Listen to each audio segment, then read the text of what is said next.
Welcome. I'm extremely delighted to introduce Catherine Kitty Holland. She's the Director of Political Analysis at the Center for Social Computation. She's also an author and an academic. She's the author of the book, The Body Politic, Foundings, Citizenship, and Difference in the American Political Imagination, 2001. And when I was speaking to her briefly just before this, she said something that I think is worth sort of remembering, and that might serve as a kind of transition from the last talk to this. And what she said was, data models are texts. We should treat them as texts. So I'm going to hand over to you, and then we will engage in a little discussion. Thank you.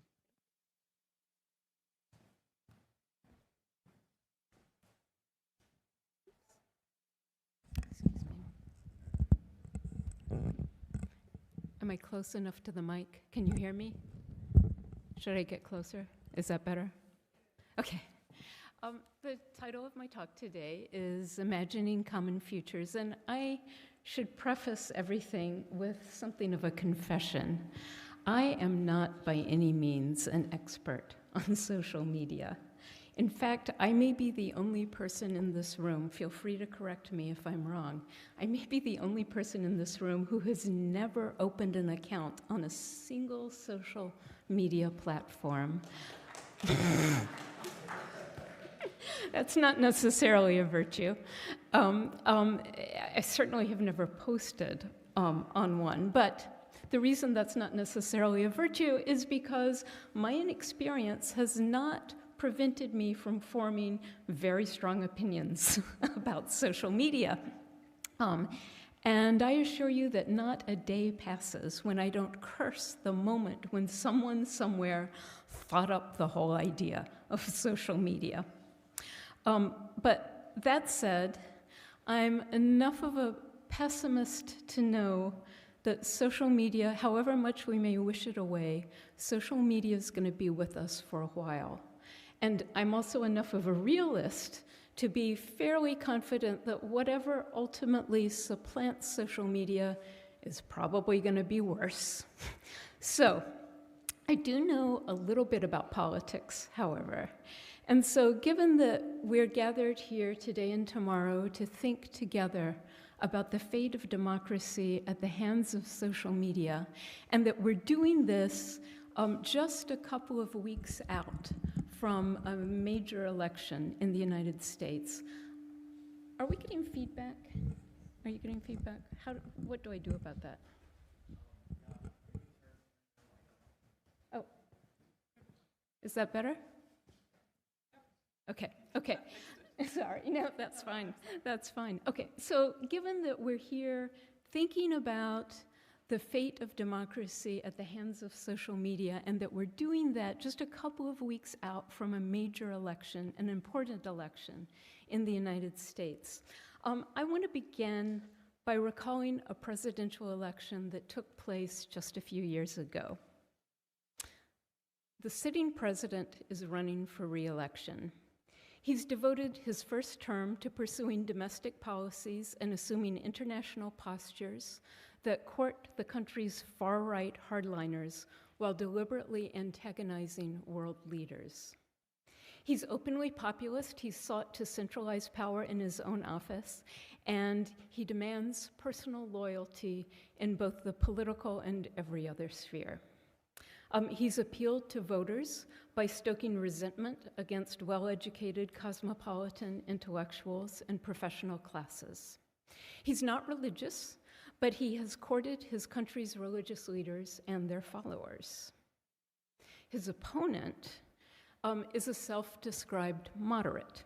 He counters the sitting president's efforts to divide the country with calls for unity and with policy proposals that disappoint many in his base, but nonetheless he draws wide support because he's seen as the only viable and most democratic alternative to the sitting president. In the weeks leading up to Election Day, the voters are energized by massive election rallies. The polls are considered unreliable. There are small sample sizes. There's erratic practices of sampling, all of those things. And they also show vastly different results, with some showing strong support for the incumbent, others showing strong support for his challenger, and still others suggest that voters are evenly split. There are hints of possible violence as the president warns of plots to tamper with the election, and on election day, lines snake outside of the polling places, down the block, and around the corner. That night, the world watched as reporters documented the release of the election returns. But before we go there, I want to take a step back, all the way back, in fact, to another election, 1944, because in the months leading up to the 1944 US presidential election, Hannah Arendt reflected on the role of the US foreign language newspapers in shaping US foreign policy, particularly the fate of Europe as World War II drew to a close there. Now, she took a broad scope. She covered newspapers that were written for immigrant communities in major cities like New York and Chicago, but also in much smaller cities like Cleveland and Bismarck, North Dakota. She also considered foreign language newspapers that were written by and for immigrant communities who represented foreign language groupings from across Europe. So that means Germany, Italy, Spain, Poland, Hungary, Bulgaria, Croatia, Serbia, Czechoslovakia, Romania, Lithuania, Latvia. You get the idea, right? Now, these immigrant communities represented something of a puzzle for the American political parties. In short, they tended to support, and in many cases supported enthusiastically, Franklin D. Roosevelt's domestic agenda, particularly the economic and social initiatives associated with the New Deal. But when it came to foreign policy, they were more allied with isolationists and America firsters.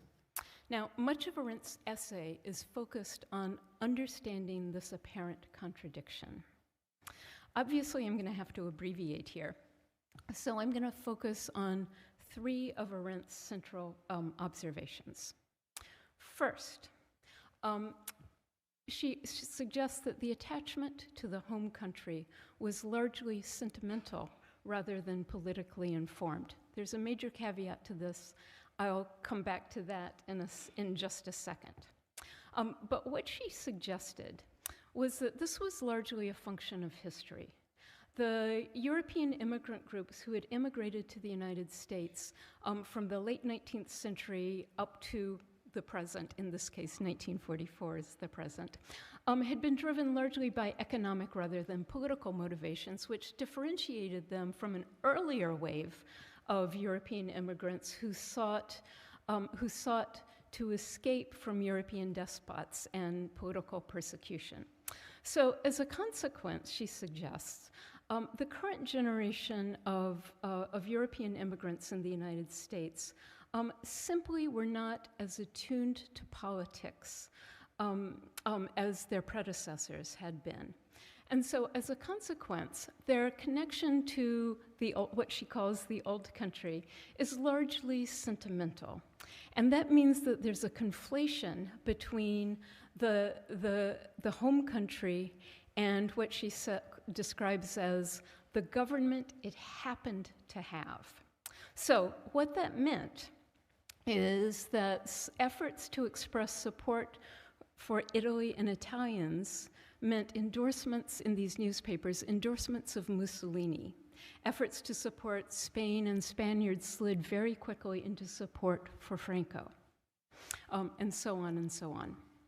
Now, the caveat, and this is the second point that I want to cover, the ascendance of sentiment over a well-informed political judgment was exacerbated, Arendt tells us, by propaganda and misinformation campaigns supported by foreign governments. The particular targets of these campaigns included the leadership of the immigrant communities, and that means of course, the owners and the editors of these newspapers, among others. And the propaganda campaigns involved concerted efforts to undermine the authority and the legitimacy of the European governments in exile, and by extension, also European refugees and immigrants who had come over since the 1930s, the early 30s.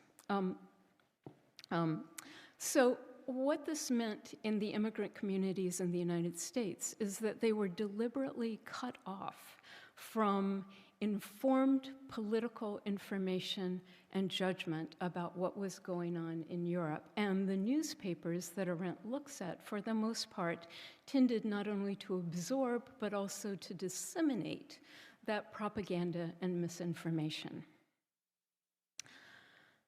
Third, Arendt tells us, in their discussion of Europe's future, that is, its post-war future, the foreign language initiatives were very quick to embrace ideas like the Atlantic Charter, which would have ensured sovereignty and power and the right to represent oneself to all European peoples. They were quick to embrace those kinds of initiatives for a post-war Europe. But at the same time, they did so by resurrecting long-standing national rivalries and prejudices. For example, one Hungarian language newspaper heartily endorsed the Atlantic Charter's principle of self-determination for everyone, except for the French. And when it came to the question of the rules and processes around which a post-war European federation might be organized, numerous newspapers were quick to suggest arrangements for a federation that would benefit their home countries and their home countries' allies at the expense of those countries' rivals, right? Now, there's an adjunct to all of this. For Arendt, the most important contribution of these discussions about Europe's future lay in how they brought a wide array of immigrant groups in the United States into public conversation with one another, with no unifying program of any kind. They showed, as Arendt wrote, that cross-relations are existent and that even the formation of blocs is not out of the picture, at least not in the United States, and thus also possibly in Europe. The federations, she wrote, have the great advantage that they are nowhere easier to realize than right here in the US, where Ukrainians and Slovaks, Croats and Poles, Lithuanians and Hungarians live on the same spot. It's a wink to American exceptionalism on Arendt's part, but it's key for her ability to envision how the activity of living, thinking, and acting together might enable the immigrant communities in the United States to model a means by which a new post-war Europe might be imagined. Now, from here on, I'm going to take a few liberties with Arendt. So far, I've taken the time to rehearse because I think that she's discovered a magic formula for optimizing democratic discussion and decision-making. Instead, what I want to highlight is her intellectual posture in thinking about the problem the immigrant newspapers posed in US democracy. In short, Arendt treats the foreign language press as a pharmacon, as that which is at once a remedy, a toxin, and a means of producing something. Now, let me take a step back for a moment. And with apologies to a couple of millennia of philosophers, I'm going to offer you an example of a pharmacon. Let's say the example of a pharmaceutical, a drug, say high blood pressure medication. If you suffer from high blood pressure, there are drugs that can manage and treat that condition, of course, along with proper diet and exercise. But in the absence of high blood pressure, the same drug can be toxic. Hence, the irreducibility of the complex nature of the pharmacon. So let me return to Arendt. Her posture enabled her to appreciate the worldly potential of the foreign language press in the United States. It contributed to the making of a model for post-war European federation that had been accomplished nowhere else.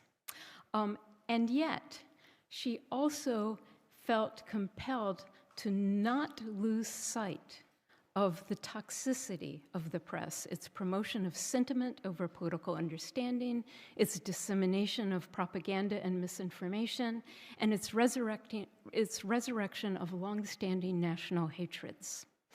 In short, Arendt seems to suggest that the virtual trans-European debates embodied and enacted both the difficulties and the promise of a transnational affiliative politics, and did so by virtue of its very worldliness. In other words, it was neither ideal nor perfect. It was tense, it was risky, and in some ways even unsafe. By definition, it grew from a world that was cross-cut by rivalries old and new, and for this reason, also by the possibility of new alliances and new perspectives. So now let me say a few words about democracy. We're accustomed to thinking about democracy as the conceptual opposite of authoritarianism, as in oft-repeated references to the contest between authoritarianism and democracy. But let's consider for a moment anyway, let's consider a different possibility. Consider the possibility that by definition, democratic systems contain the resources for and the possibility of authoritarianism, at least of authoritarian outcomes of democratic processes. While constitutions and other kinds of democratic institutions can be designed to avert those outcomes, as Madison knew, prohibiting them altogether would undermine the very democracy such prohibitions sought to preserve. Thus, in recent years, would-be autocrats have ascended to power via democratic or at least semi-democratic elections here and elsewhere: Hungary, Russia, Brazil, Venezuela, the Philippines, most recently, maybe Italy, we'll see. So the question then is not how to approach a stark contest between a pristine democracy and a self-consistent authoritarianism, but instead how to comprehend and apprehend the anti-democratic possibilities as we cultivate the more democratic aspects of our collective public life. So with this in mind, let me return to the question of social media. However indisputably corrosive, it may also be useful. It hurts me to say that. It may also be useful, at least if we treat it as a pharmacon, a component of our collective political life that is once a toxin and, in a limited way, a potential restorative. Now, this requires asking a different order of questions from what we usually ask of social media. Not who posted what about whom, not who took what position on this issue or that one, not who follows whom, not who has the most friends or followers or retweets or whatever they're called. Instead, I want to ask how, in our capacity as analysts, as scholars, and as citizens, we might refocus on the collective, the aggregate preoccupations, both the aspirations and the risks of participant citizens and the public events that trigger both. The object is to gain or regain, perhaps, an overall perspective, a sense of the whole, its democratic and its counter-democratic tendencies, and to identify major inflection points that indicate a shift in the interplay of more and less democratic tendencies. So with this in mind, I want to go back to the presidential election that I talked about at the very beginning of my talk. The year was 2009. The country was Iran. The sitting president was Mahmoud Ahmadinejad, and the main challenger was the reformist Mir Hussein Mousavi. The election results as they came in on the night of June 12th, the election results reported by Iran's official state media showed a steady, in fact, an unwavering distribution of just over 60% of the votes for Ahmadinejad and just over 30% for his challenger, Mousavi. Now, when I say unwavering, I mean unwavering. We've all probably sat and watched election results come in on television with bated breath. And so you know that even if the leader never gives up the lead, there's usually some up and down along the way as polls report, right? In this case, we were talking about perfectly straight lines with no waiver, right? Which, of course, led Mousavi's supporters to suspect that indeed there had been election fraud. The next day, on June 13th, protesters supporting Mousavi filled the streets of Tehran and other cities, asking, "Where's my vote?" and holding signs that declared Ahmadinejad as not my president. Mousavi's supporters were quickly joined by state security forces, paramilitaries, and civilian supporters of Ahmadinejad. Within days, the largely peaceful protests had turned increasingly violent as the security services attacked Mousavi supporters, and Mousavi supporters refused to cede ground. 4 days after the election, the Iranian government, banned non-Iranian journalists from reporting on the protests, and independent Iranian newspapers were either shut down or forced to work under strict state censorship. The consequence is that Twitter and one or two other social media platforms became the best way to follow what was happening. But there was a problem. I call them volume and pace. Right? Even at the time, Twitter tweets were limited to 140 characters, but the tweets were coming in, the tweets concerning specifically the Iranian election were coming in at such a fast pace and in such a high volume that you could sit at your computer and try to read through even just one tweet, and you still couldn't get to the end of 140 characters before the screen had refreshed itself with this huge volume of more recent tweets, and the tweet you were trying to read was located way down there somewhere that you would never find it again. So it became impossible to follow what was going on one tweet at a time, even though Twitter was perhaps the only source for doing this, right? But let me suggest that there might be another way of looking at social media data, and that involves depersonalizing the conflict by aggregating the Twitter postings. What this does, I want to suggest, is that it helps to illuminate collective preoccupations, both aspirations and anxieties, and demands and counter-demands. Now, I think I'm ready for the, yes, there's a graphic there. I was actually hoping to be able to point to it, but I need a ladder for that. So I'm going to have to sort of talk you through it. Okay, here's an example. It was done in 2009. It was not done specifically for this presentation. And believe me, if I'd known then what I know now, that I would be here today showing it to you, I would have made a few different decisions about what it displays. But alas, we work with what we have, and this is what we have.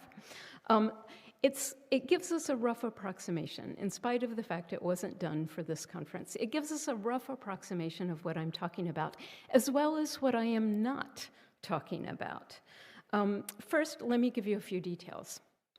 This covers, I believe, about a week. It's drawn from a database of approximately 11 million tweets that specifically concern Iran's election that were posted between early June and early July 2009.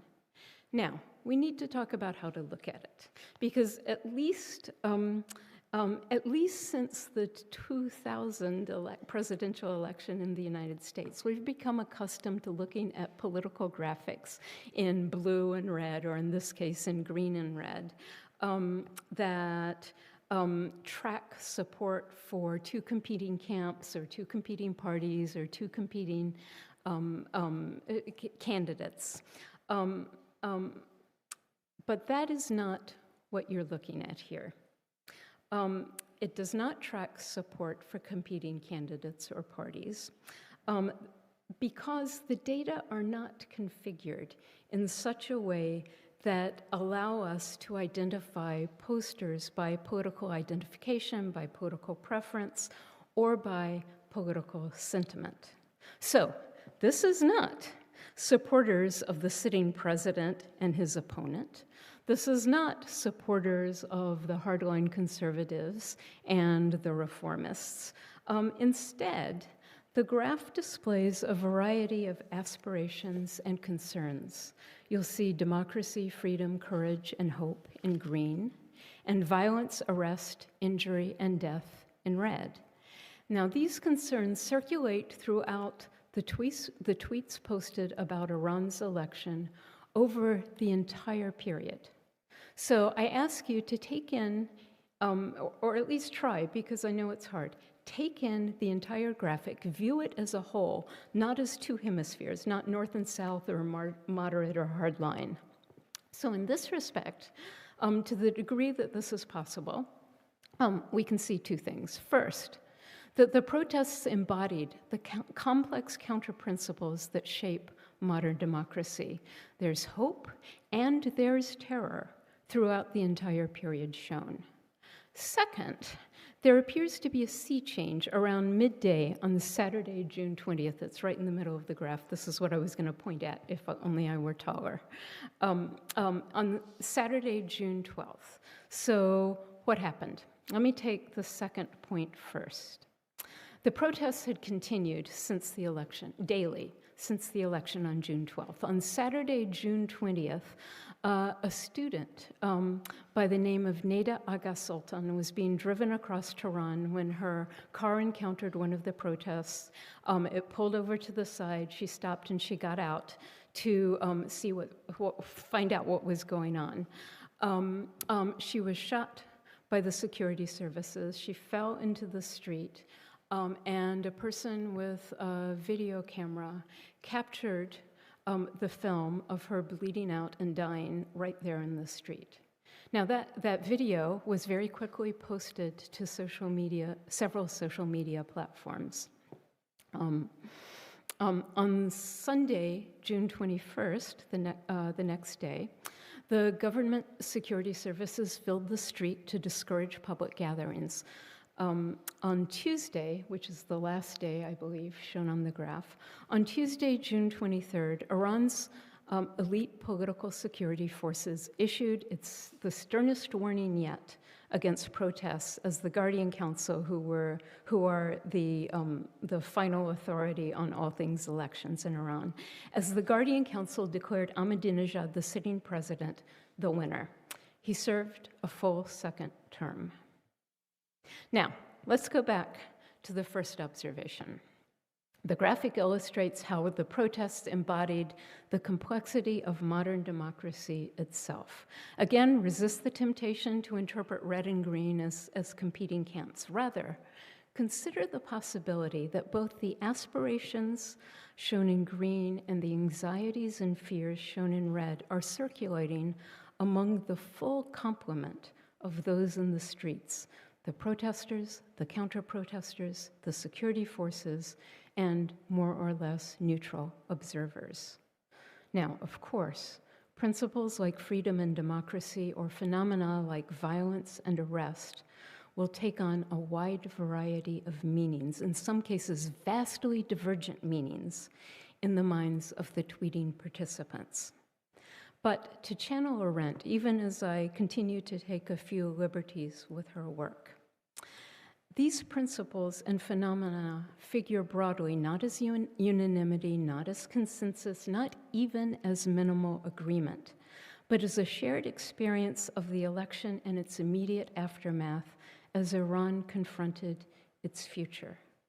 The point isn't to erase the indications of divergence and contest, but instead to cast them and the events that occasioned them as bringing together Iranians with vastly different political commitments, vastly different perspectives, into a common set of activities and a single complex political environment. In 2009, Iran was no peaceable kingdom. It still isn't. But we should not walk away convinced that Iran had devolved into a Hobbesian state of nature and that democratic life was altogether hopeless there. To close then, let me simply recall that any democratic polity is by definition cross-cut by countercurrents, counterprinciples, and counter-traditions. All of these are, at least in theory, captured by social media. The challenge for us, in our very different capacities as scholars, analysts, activists, and citizens, is to focus on the sites, processes, and forces of division while addressing them through new forms of affiliative politics. Now, here I meant to fact-check myself before I left home, but I was running late for the train and I didn't. So perhaps I misremember, but I believe it was not Hannah Arendt, but Hannah Pitkin, who suggested that the most political of pronouns is not I, but we. In this spirit, then, I end with a question. What do we want for us?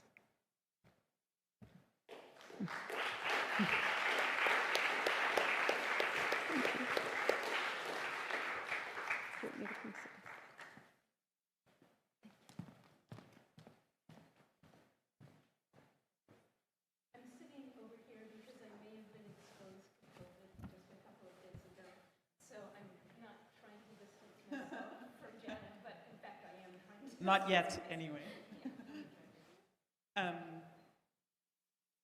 Thank you so much for this rich presentation. I thought it was especially interesting in terms of the sources that you pull in. The first thought I had was obviously the provocation with the Iran comparison lands, right? I think it's a suggestive image, a provocative image. One of the things that it reminds us of, or that it should remind us of, is that comparing America to Iran is no longer an outlandish operation, right? And that America no longer has first status as a democracy. But I think there's also something beyond that provocation that's interesting about the parallel that you draw. And that has to do with the openness to comparison. So the openness, by extension, to the stranger, the strange country, the foreign country, the other culture, right? So I'm wondering, is there something about that parallel that is important for imagining a common future? Thank you. Good. Is this working? Yes, okay. Thank you. That's a fantastic question. And since I'm in the confessional mode at the moment, I didn't immediately plan to draw the comparison between the United States and Iran. The reason I chose the Iran example was far more prosaic. I simply had only one example of the use of social media. I don't normally use social media data, and that was the only example I had. That said, it's fair, right? Because even prior to 2009, it had occurred to me that in some ways, Iran, in terms of its politics and our own in the United States, Iran and the United States do show certain kinds of points of comparison. Sometimes direct comparison, and sometimes it's as if they mirror one another in their opposite.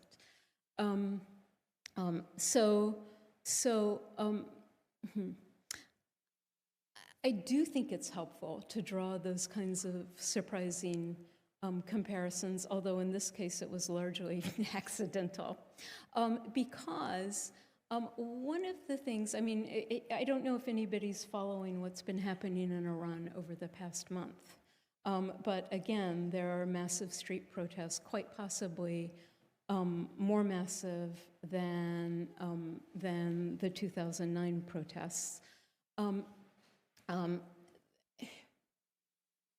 You know, there's Arendt makes an interesting observation. I think in a lot of ways she channels Tocqueville. In the same essay that I talked about earlier, she talks about the power that Catholic priests have in the immigrant communities in the United States. And she notes, particularly, the Catholic Church has no official political status in the United States. And I say she's channeling Tocqueville because Tocqueville makes the observation that the United States is a country that's designed specifically with the absence, the deliberate absence of an official state religion or an official state church. And yet, he says, religion has far greater purchase in America than it does in many of the other countries that he had witnessed that have official state churches. In some ways, right, and so Arendt in some ways echoes that, right? In some ways, what we might see in Iran is the mirror image of that right now. And I think it's useful in terms of thinking about our own politics, because Iran is exactly the opposite. It is a theocracy, right? It has very much a state church.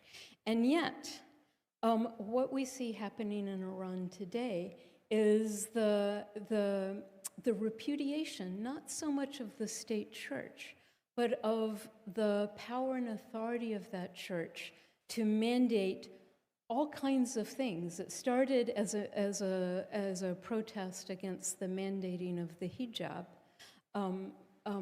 but it has now spread to all sorts of things that are mandated in the name of religion. And so, ironically, what we're seeing in Iran right now is a challenge to the authority of religious mandate in the face of an official state religion, in a way that, at least Tocqueville, I'm not going to draw conclusions. It seems the wrong moment right now to draw conclusions about the authority of religion in American life today. But certainly historically, there's no shortage of observations and anecdotes that suggest that American life is shaped, it grants a greater authority to religion than we could if we had an official state religion. So the counterposition of the two, which are in some ways opposites, I think tells us a lot about our own politics as well as about Iran's. Yeah, and I mean, I think there's something to the idea that imagining a common future would require this kind of openness, right? Not just on a theoretical level, but politically as well. I did want to address some of the metaphors going around, right? Which, the metaphor of the pharmacon, Jacques Derrida famously uses that metaphor, and Jacques Derrida also famously describes democracy as after 9/11 in the terms of the autoimmunity of democracy. So the idea that democracy begins to attack and eat away at itself. Or in other words, the kinds of tensions that you describe as integral to the project of democracy.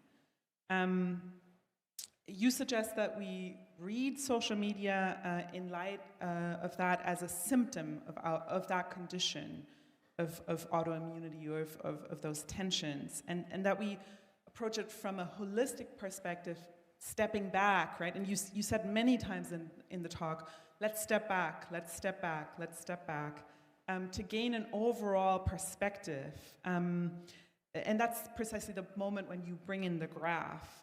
So my question is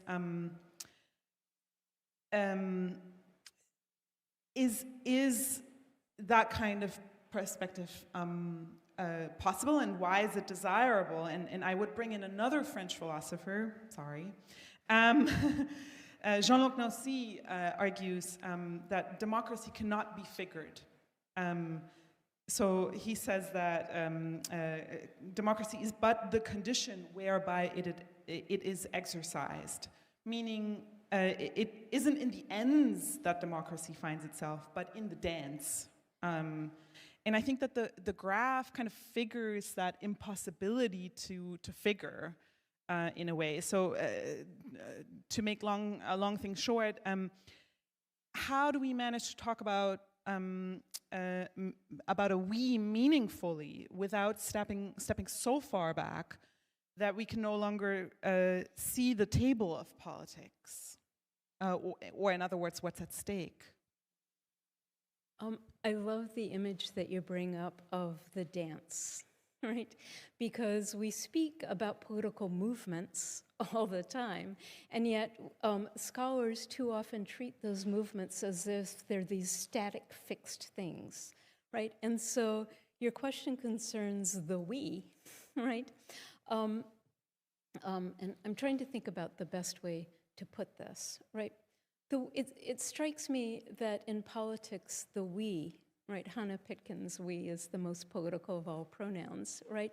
The we is always provisional. Sorry. As long as the we is even on the table, right, which may be increasingly rare these days, but whenever the we is even on the table, it's always provisional, right? It's also always incomplete, right?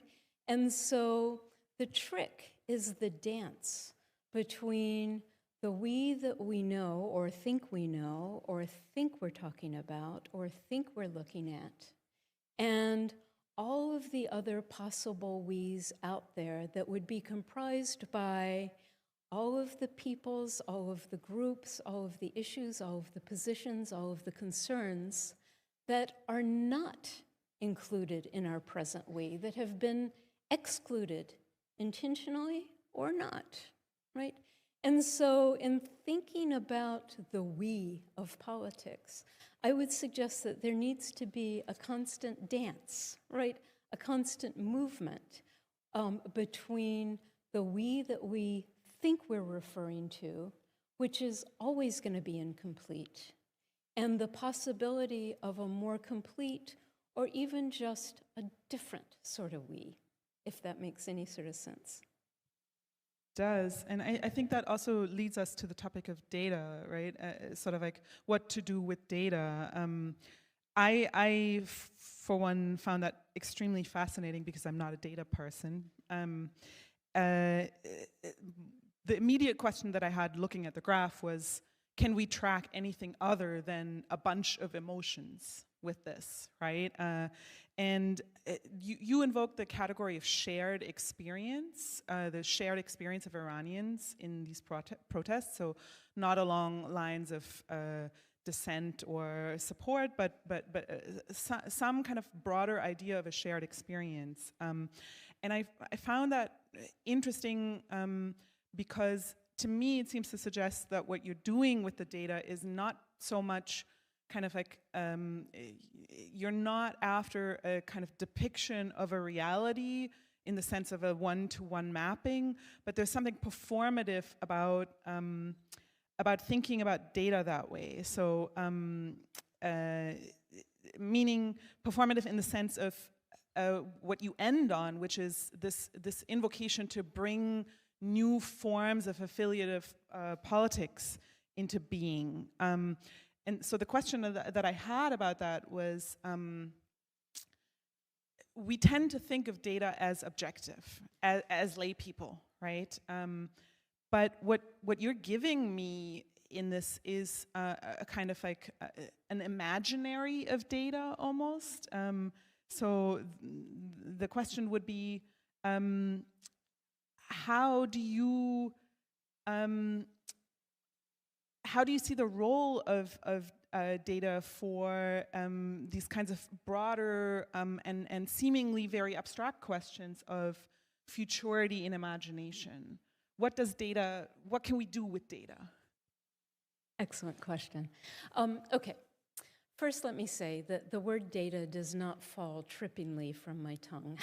I'm trained as a political theorist, and in fact, my colleagues are smart enough not to let me touch their data, right?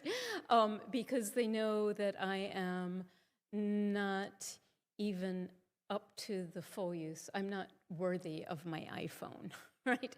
So I think we need to have a collective conversation about what counts as data. Increasingly, we are all being reduced to our data, right? Somebody somewhere is collecting data on us and collecting data for purposes that we are really never asked or consulted about it, not given permission to them to collect. The European Union notwithstanding in the United States, right? So, in that respect, data can be anything but objective. Data are always partial, frequently contestable, almost always murky. And yet, we are increasingly told that the most important thing in any sort of public policy debate, regardless of where you stand in that debate, is the production of data, of objective data and data analysis. So much that I see increasingly data is wielded as a cudgel, not actual data about anything, but the "where's your data" is used as a cudgel to undercut the position of your opponent. Sometimes rightly, but often right only very tactically, because the data and what the data tell us are not a point, right? It's simply an effort to undercut. Insofar as we like to believe that data, right, undergird everything. The rest of the question is about how to figure data. And in some ways, politics, like it or not, right? In politics, we have learned the hard way over the past few years that it's not so much the truth that counts, but the appearance of truth that counts, or even just the appearance not of truth, right? This goes all the way back to Plato, right, and the allegory of the cave. So that if you recall the allegory of the cave, there was somebody, the residents of the cave were lined up facing a blank wall. There was a light behind them that shone onto the wall that they were looking at, and there were figures behind them enacting these scenes, right? Well, the residents of the cave were never allowed out of the cave, and so to them, the shadow play behind them was their reality, right? Never mind that it may not have had anything to do with the world outside of the cave. It fully defined, or in Plato's version of it, it fully defined the experience of the residents of the cave, right?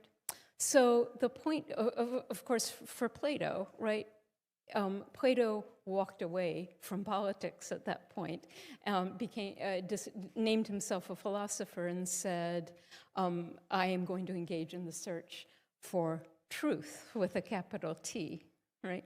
Well, okay. The problem here, right, is that what we have to work with is political experience, right? I think that what data can do, it certainly does not always do this, but what data can do is it can bring us back to the world, right? In that we can see when data reflect our experience of the world, when the data overdetermine our experience of the world, and when the data almost embarrasses itself by telling us something that in our experience we know to be at best partial, if not entirely untrue. And so while data's a pharmacon, right? It has a toxic possibility, right, of trying to convince us of something that is either self-serving or entirely unrepresentative of our experience. But it also gives us the opportunity to make a judgment when we see ourselves reflected in the data or we see ourselves definitively absent from it, right?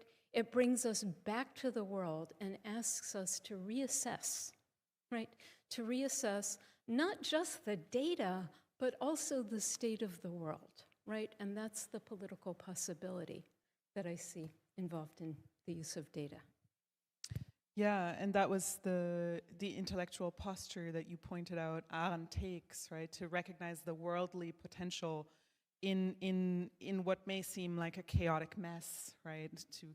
And I find it very stimulating to think that like maybe there are bits and pieces of data that we can see as in terms of its worldly potential.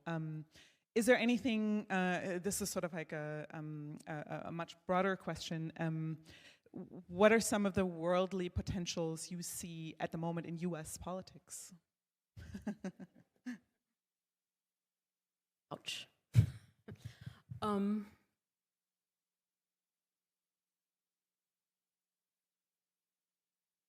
Actually, I think I'm going to approach this question via Arendt, because Jenna and I had a conversation, sort of a conversation. It's so much that, as much as one can have as a conversation via email earlier in the week.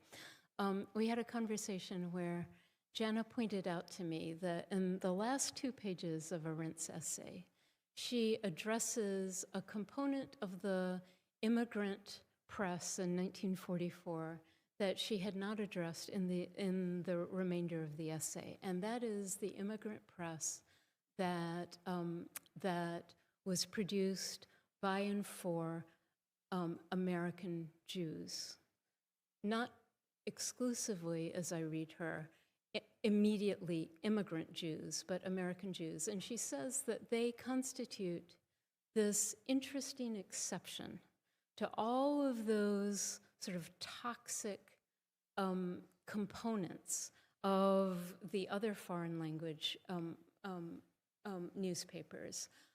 By contrast, right, the Jews are unique in that, one, their connection to their homeland is very difficult to sentimentalize, given that many of them had been cast out and made stateless persons, and so they did not have that same tendency to sentimentalize the connection to the homeland, and also that because Jews did not have their own homeland, they represented this very interesting, they figured this very interesting possibility for the United States of engaging the world, not from the perspective of a homeland, but from the perspective, and here I assure you I am taking liberties with Arendt, right? But from the perspective of homelandness.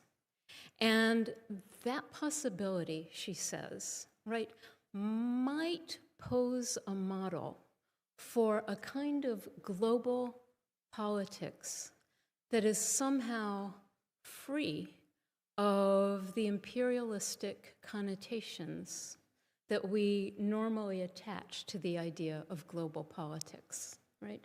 Now, it's a lovely image, right? It's a lovely image. It struck me as a strange one for Arendt, because she is not in the least naive about the inequalities that are born not necessarily of bias, but of course of bias, but also of sheer size, of resources, et cetera, et cetera, et cetera, right? She was not in the least naive about those things, and yet she ends with this note of suggesting that maybe there is a possibility to have a global politics that is somehow innocent of imperialism. And so let's take that, let's transport that possibility, whether we agree with it or not, let's transport that possibility into the present, right? When I asked myself, what in the world is she talking about? Right? What is she thinking here? I realized that maybe what's needed is a kind of enabling narrative, right? We know it to be a fiction. We know that it's not going to happen. And yet, simply getting out of bed in the morning, some mornings, right, requires that we cling to it, right? We don't cling to it in a way that it becomes the defining program, because at the level at which we know that it is a fiction, right, we also know that trying to impose our fiction on the world is not going to go well, right? But it does help us keep going, right? And so, in terms of the United States, in terms of the world today, I would ask, what are the enabling fictions that will help us provisionally, right? How might enabling fictions help us provisionally, right? In the recognition that they are enabling fictions as well as enabling fictions. And one of those might be, again, homelandlessness, right? So this attention to what's happening with the massive population movements, refugees at the moment, I think speaks to that very very idea of an enabling fiction for something. I would start to take questions from the audience. No? One question? I talk too much. Yes, please.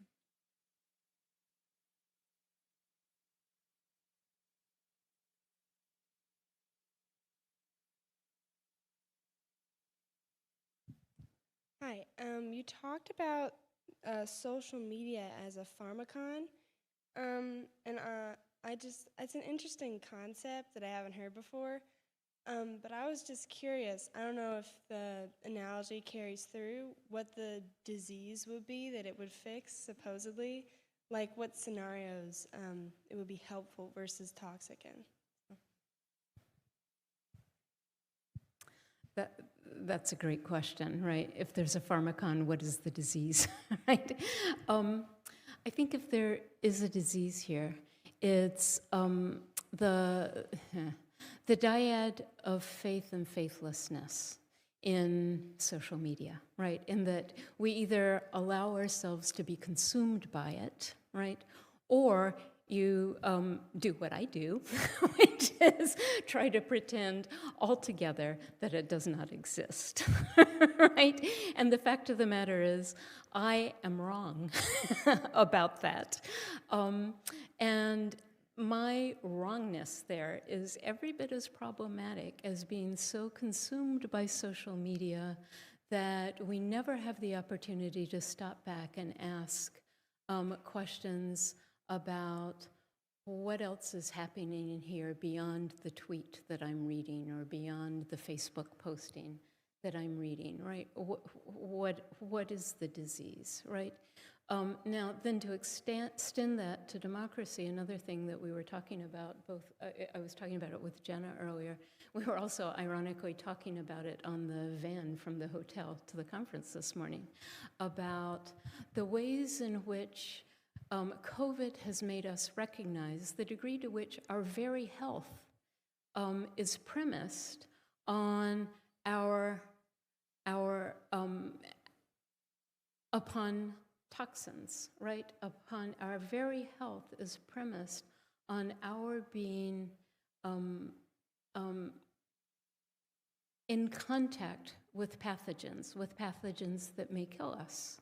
And so there's a funny analogy there for democracy. As Jana suggested, Derrida talks about how democracy sometimes suffers from an autoimmune disorder, right? When democracy attacks itself, right? And we see this over and over, democracy attacking itself. But at the same time, democracy is dependent upon, or the survival of democracy is dependent upon some of the very pathogens that attack it, right? because what those pathogens do is they illuminate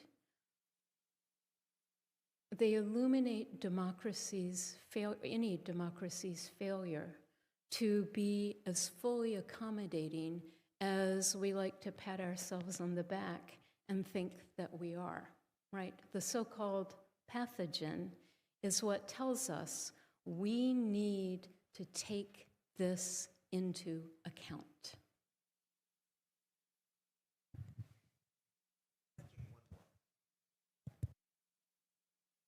Yes, please.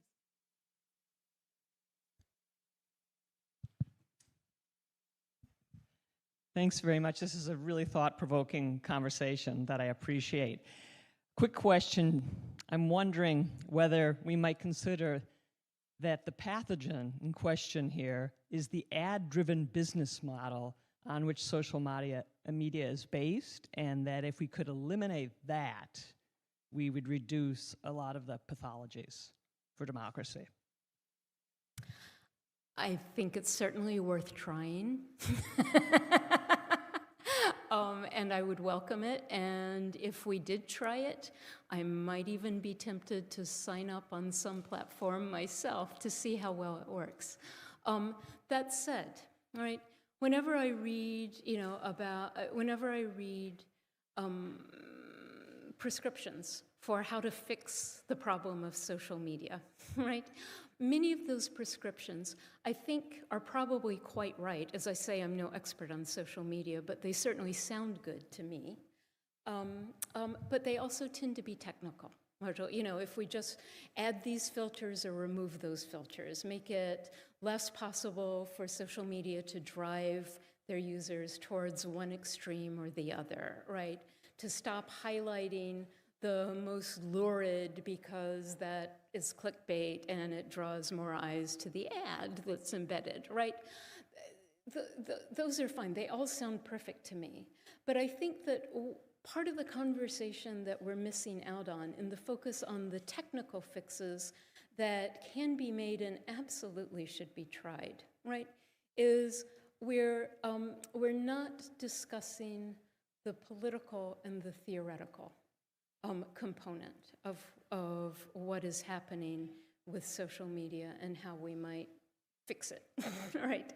I'll stop there, and if anybody wants to, So I think, in short, I think we need to think about, not just about the technical fixes, but also about the political implications for democracy of social media with or without those technical fixes, right? Everything is data. We are our data. We are addressed not as people, not as complex beings, but as complex bearers or producers of data for whatever reason,